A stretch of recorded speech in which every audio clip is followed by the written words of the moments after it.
Now, thousands of Valley residents behind on their rent and could face eviction if they don't get some help fast. Patrick Hayes joining us live tonight. Patrick, you're able to speak to a woman facing the possibility of being kicked out of her home. Yeah, that's right. Carolyn Moore is a senior. She's living on Social Security, and after asking for lots of help and going to court, she's finally getting the help she needed.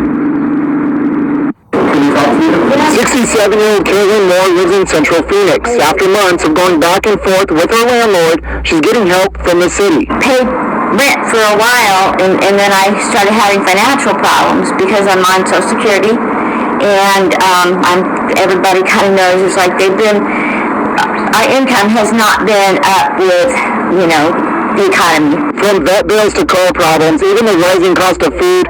Like other seniors living on Social Security, she's having a hard time making ends meet. This is her a couple hours ago when she thought she was going to be evicted. I called the landlord and begged him. I'm senior, I am disabled, I don't move fast, I need just a little bit more time so I can get out of here, and they said no. According to the city, more than 4,600 households have received some kind of emergency rental assistance. So far, they've issued 77% of their funds, which is more than $35 million, but they still have more than 3,000 applications left. Carolyn says she was looking for a new place to live, but couldn't afford it. Thanks to the emergency assistance, she has time to save up. I just have been paranoid. What am I going to do? And I'm trying to call and find something to rent. I've been calling, and everything is so friggin' expensive. And even if I'll squeeze my every last cent and pay this rent, I can't qualify because they want you to make 3 times the rent in your income. In Maricopa County, there have been more than 24,000 eviction cases filed so far this year. Some people were being protected by the eviction moratorium, but that was recently lifted. Now, we did reach out to Carolyn's landlord. We have not yet heard back, and the city tells me they're hiring extra employees to help with that backlog. Reporting in Phoenix, Patrick Hayes, ABC 15, Arizona. Right, so I'd like to say Barak Tehawa, Barak Tehawa Shah, Barak Tehawa, Barak Tehawa Shah, Bahasham, Rakah HaKadash, double honors to the apostles and elders of GMS, and salutations to you brothers out there that's doing this work in truth and sincerity, right? So we in a heavy time of prophecy, man. Brothers been talking about, since the apostles on down and GMS, how you people was going to go through these type of troubles, right? Financially, economically, just resources altogether. There's if you watch, what is that, one, real quick, let me see, because I brought this page up before, man, right, Full Spectrum Survival, he talks about how there's going to be a major shortage of goods, pretty much in America. And the thing is that these are the things that we have been, speaking on through the spirit and the power of Yahweh Shemiah Shah, who you inly call God and Jesus. We've been speaking on shortages of food. They have what you would call, it's called something inflation. I forget what it's called. It's called shrinkflation. And what that is shrinkflation, also known as grocery shrink rate or package downsizing, is the process of items shrinking in size or quantity, or even Salakia.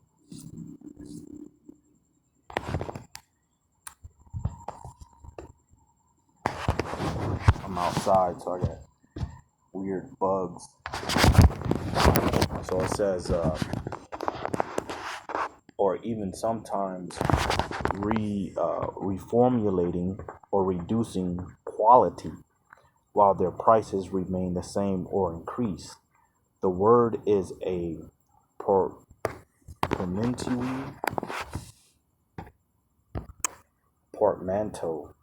portmanteau A large truck or a large trunk or suitcase, typically made of stiff leather and opening into two equal parts. Right. So again, it says Salakia.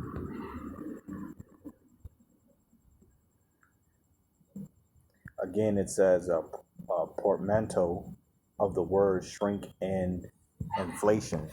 So pretty much when you go, let's say, buy toilet paper, I think a roll of toilet paper, let's look it up.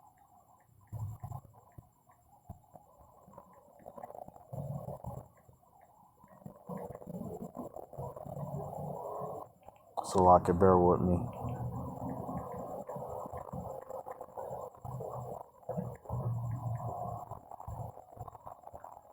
Bear with me for a minute. I just want to make sure I got this right.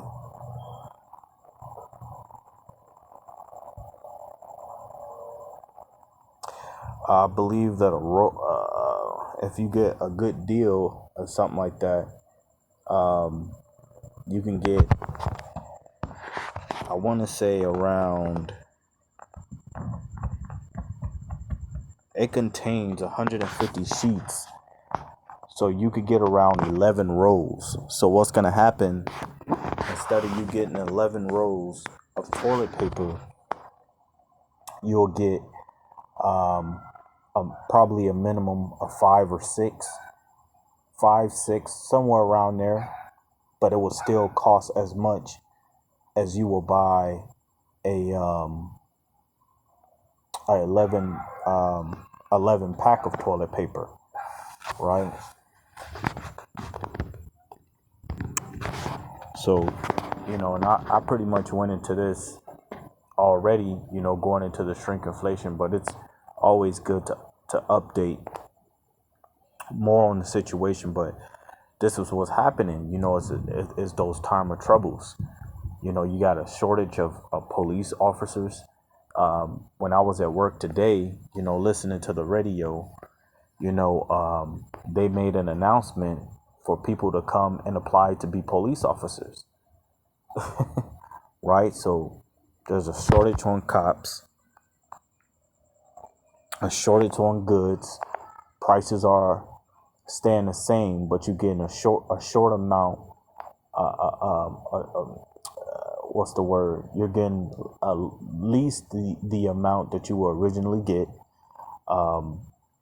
You have doctors and nurses and police officers and firefighters protesting because of the mandate for the inoculations.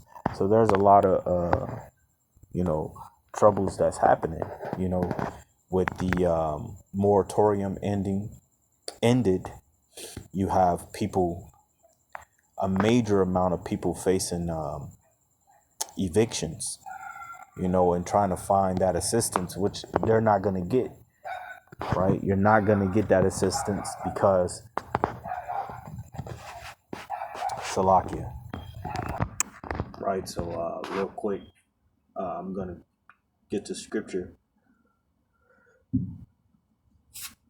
This is the book of Ezekiel 7:7. It says, "The morning is come unto thee, O thou that dwelleth in the land." And who dwells in the land? Ezekiel 7 chapter is referring to Israel, but it's twofold. So Ezekiel 7:7, "The morning is come unto thee, O thou that dwelleth in the land." Who dwells in the land? Well, you got Moabites, Ammonites, Edomites, Ishmaelites, Hamites, Israelites.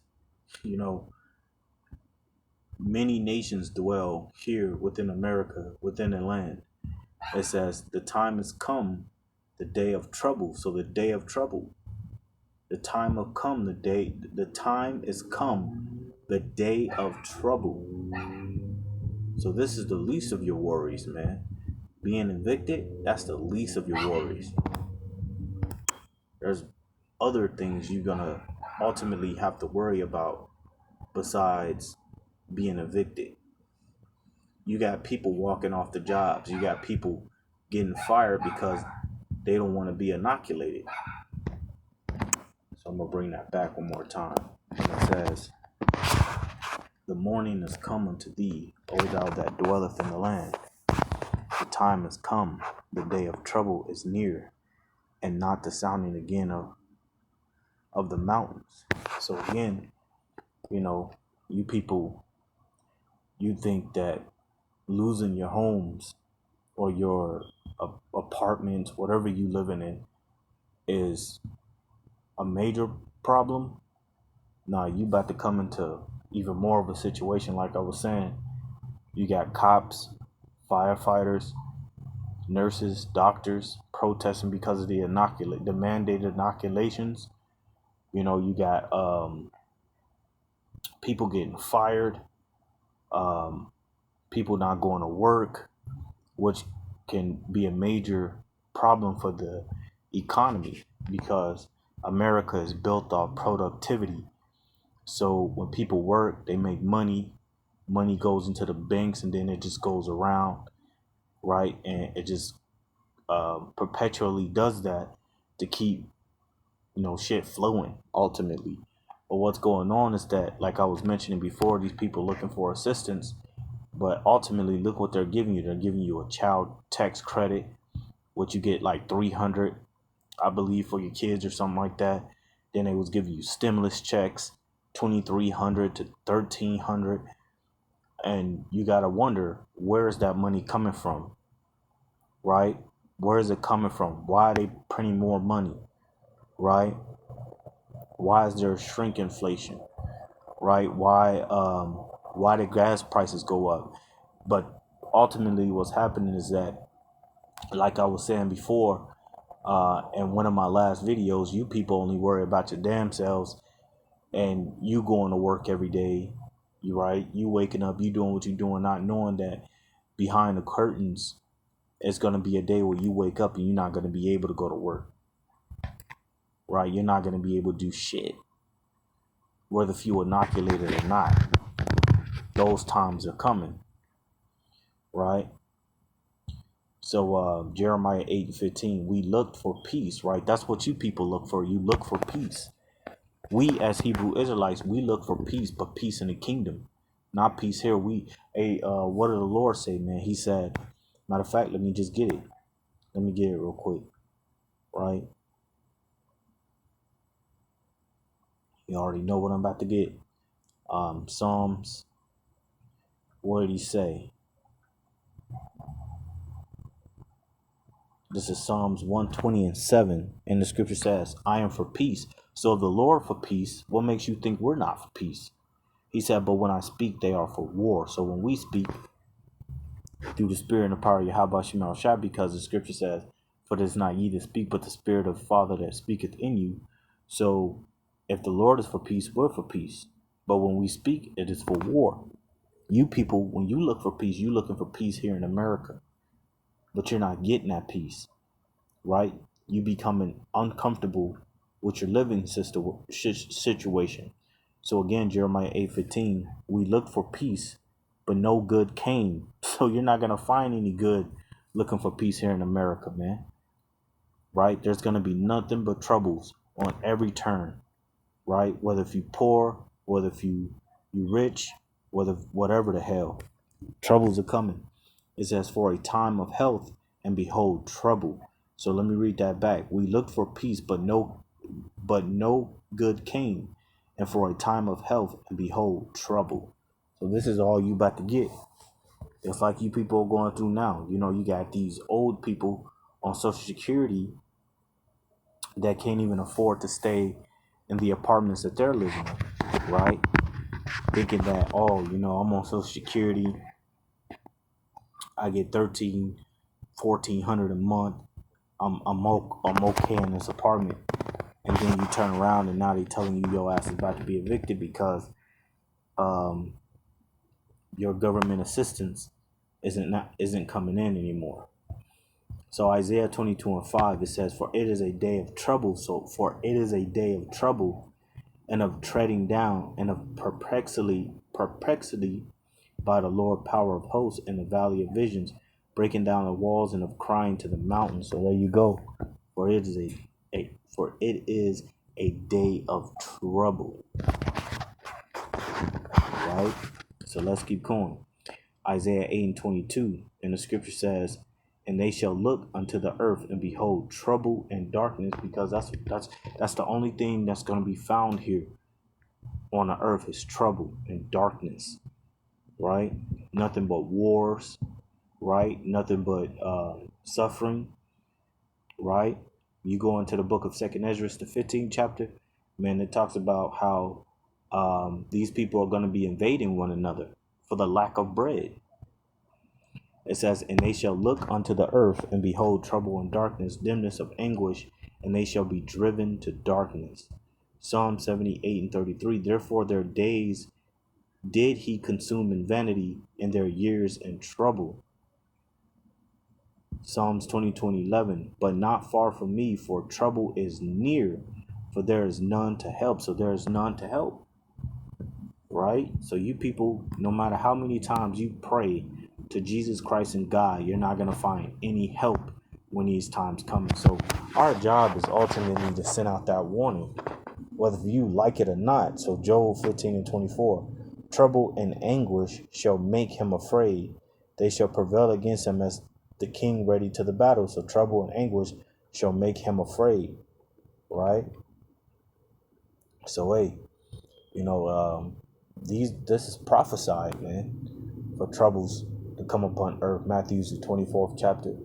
You could read it to the 7th verse.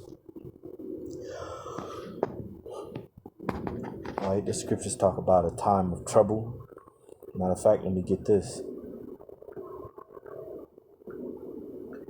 Matthew's 24 and 21. It talks about tribulation. It says, Matthew 24:21, for then shall be great tribulation, such as was not since the beginning of the world to this time, nor ever shall be. All right, and it pretty much says the same thing in the book of Daniel, the 12th chapter, the 1st verse, 2nd Ezra 16-19, and 2nd Ezra 15-19. So you people, man, in your whole comfortable situation, in your security, you about to be taken out of that comfort zone real soon. But other than that, I'm going to go ahead and say Barakatah Yahweh, Bahashim Yahweh Shah, Shalom.